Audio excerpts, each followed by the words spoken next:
که چېرې یو ځای کې اکسیډنټ وشو، یو کس راپرېوته، بېهوشه شو، وینه ترې لاړه، نو دغه دوران کې څه کول بیا پکار دي موږ له؟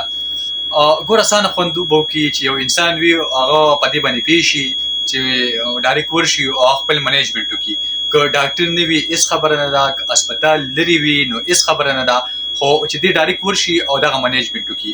ګوره خیل ویل زموږ کار دی او عزت کول بیا ستاسو کار دی. ګوره د ټولو نه اول زموږ معاشره کې یو رسم دی، یو غلط رسم دی چې کله هم چېرته اکسیډنټ وشي، څوک زخمي شي، چا نه وینه لاړه شي یا بېهوشه شي، نو دوی به څه وایي؟ هله شابه کې هلکه اوبه وله راوړی، هلکه شابه شربت وله راوړی، چې دا انتهایي خطرناک ثابتېدی شي.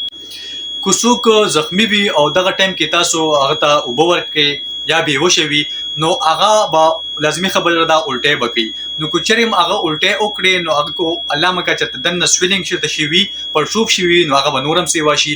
که چېرې دننه چېرته وینه انسان نه ځي او تاسو اوبه ورکړئ نو د هغې په وجه باندې به هغه وینه نور هم سیوا شي.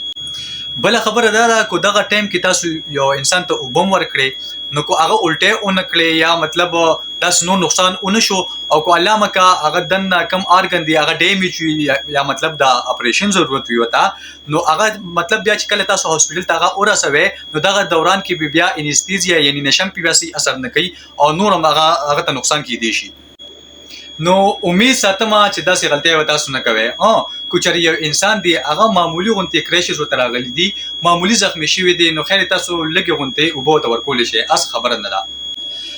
بله اهم خبره دا کول غواړم که مطلب چېرې اکسیډنټ وشي یا څوک بېهوشه شي هغه نه بلیډینګ سیوا کېږي، یعنې مطلب وینه ترې سیوا روانه ده، نو دغه دوران کې تاسو چېرته کپړه ګورئ یا خپل بنین دغه کوئ، کوشش کوئ چې هغه بلیډینګ هغه وینه ورته تاسو سټاپ کوئ. چې کله مو تاسو وینه سټاپ کړه، وینه مو له ودروله، نو هغه بیا تاسو ښه ریلیکس ایزیلی تاسو بچ کولی شئ او هسپتال ته یې رسولی شئ. زه بیا دا خبر ریپیټ کول غواړم که چېرته څوک زخمي شو یا بېهوشه شو دغه دوران کې به اوبه بالکل نه ورکوئ، ولې چې د ساه نالۍ ته ډایرکټ دغه اوبه لاړې شي، دغه دوران کې معده بیا سی نه اخلي او سیفوکیشن ورته وایي ډاکټران پرې پوهېږي، نو د دې د وجې 80% خلک مړه کېدی شي. نو امید لرم که چا مطلب په سر باندې ګزار وخوړه یا بېهوشه شو دغه دوران کې به بالکل اوبه نه ورکوئ. امید لرم چې به د ټولو خبره به تاسو پوه شوې وئ. ډېره مهرباني.